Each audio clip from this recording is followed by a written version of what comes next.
Hello everyone, welcome to Double Academy. पहा, JNM चे जे वेकन्सीज आलेले आहेत, नवी मुंबई महानगरपालिका असेल किंवा कल्याण डोंबिवली महानगरपालिका, सो यामध्ये तुम्हाला डिटेल सिलेबस कोणता असणार आहे, कोणते बुक लिस्ट तुम्हाला फॉलो करायचे आहेत, त्यासाठी रिक्वायर्ड एज्युकेशनल क्वालिफिकेशन काय आहे याची डिटेल इन्फॉर्मेशन आपण या व्हिडिओमध्ये पाहणार आहोत।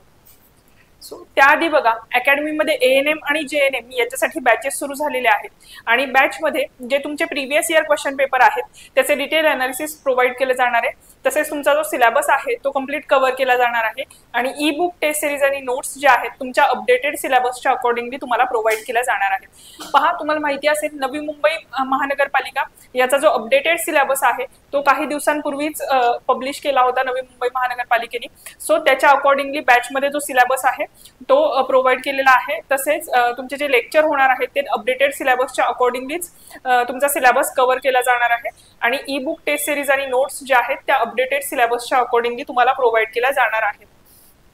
त्या रिगार्डिंग बघा, तुमचे काही डाऊट असतील किंवा तुम्हाला बॅच जॉईन करायची असेल तर तुम्ही कॉन्टॅक्ट करू शकताय 8329588625 या नंबरवरती।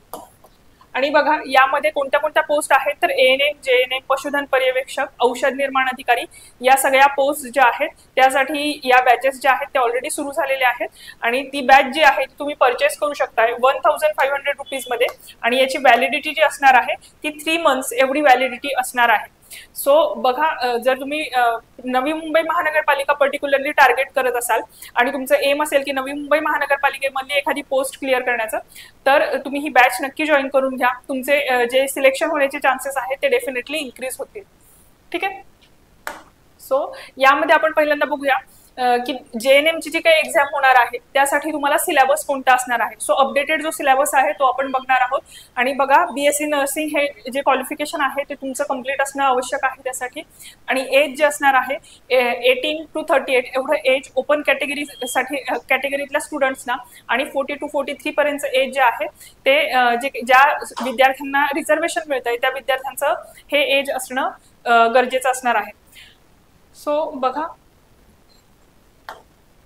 सिलेबस मध्ये बघा, JNMच्या सिलेबस मध्ये तुम्हाला माहित असेल टेक्निकल आणि नॉन टेक्निकल असे 2 सेक्शन असतात आणि टेक्निकल सेक्शनचा हा सिलेबस असणार आहे आणि टेक्निकल सेक्शन वरती 60 क्वेश्चन हे तुम्हाला विचारले जात आहेत 120 मार्क्ससाठी।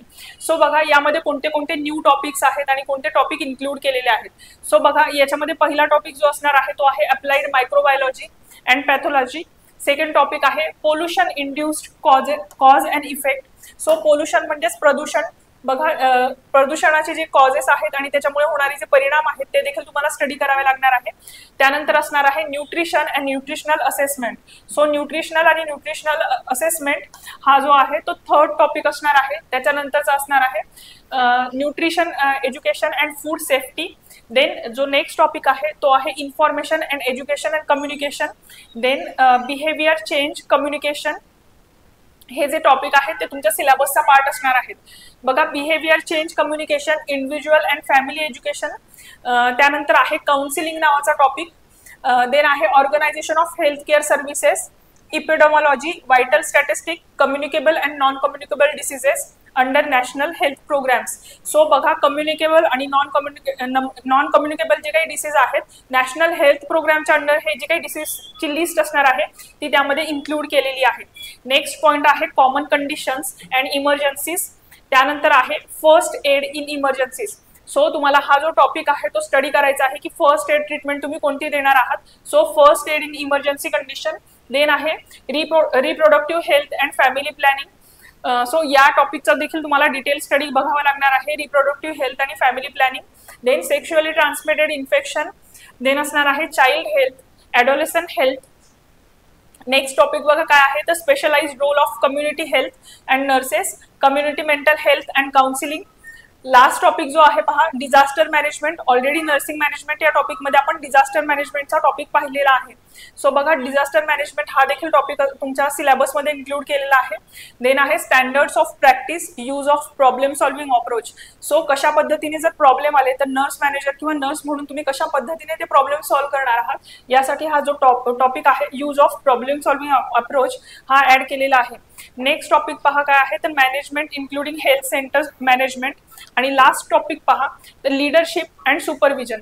हा लास्ट टॉपिक जो आहे तुमच्या सिलेबसमध्ये ऍड केलेला आहे. आणि त्यानंतर बायोमेडिकल वेस्ट मॅनेजमेंट. पहा, जर तुम्ही लेक्चर फॉलो करत असाल तर बायोमेडिकल वेस्ट मॅनेजमेंट हा टॉपिक सध्या सुरू आहे. सो बघा, JNMचा जो सिलेबस आहे, अपडेटेड जो सिलेबस आहे तो आपण आता पाहिलेला आहे. त्यानंतर बघा, तुम्हाला एज्युकेशनल क्वालिफिकेशन सांगितलेलं आहे, तुमचा सिलेबस सांगितलेला आहे. आणि बुक लिस्टमध्ये बघा, जे काही तुमचं टेक्निकल सिलेबस आहे, जर तुम्ही बॅच जॉईन केली तर त्यामध्ये तुम्हाला ही जे ई नोट्स आहेत त्यामध्ये हा सिलेबस कव्हर केला जाणार आहे. सो बघा, अकॅडमीमध्ये ANM आणि JNM याच्यासाठी बॅच सुरू झालेली आहे. आणि या बॅचमध्ये जे ANM असेल, JNM असेल, पशुधन पर्यवेक्षक आहे आणि औषध निर्माण अधिकारी म्हणजेच फार्मासिस्ट या पोस्टसाठी जे आहेत ते बॅचेस ऑलरेडी सुरू झालेले आहेत. आणि ह्या ज्या बॅचेस आहेत त्या सगळ्या बॅचेस अपडेटेड सिलेबसच्या अकॉर्डिंगली डिझाईन केलेल्या आहेत. आणि यामध्ये जे तुमचे प्रिव्हियस इयर क्वेश्चन पेपर आहेत त्याचे अनालिसिस तुम्हाला प्रोव्हाइड केला जाणार आहे. आणि सिलेबस तुमच्या अपडेटेड सिलेबसच्या अकॉर्डिंगली कव्हर केला जाणार आहे. सो जर तुम्ही बॅचमध्ये ऍडमिशन घेतलं तर तुमचे सिलेक्शन होण्याचे जे चान्सेस आहेत डेफिनेटली इन्क्रीज होणार आहेत. त्यामुळे जर तुम्ही नवी मुंबई महानगरपालिकेतल्या पोस्ट जर टार्गेट करत असाल तर बॅच नक्की जॉईन करून घ्या. थँक्यू.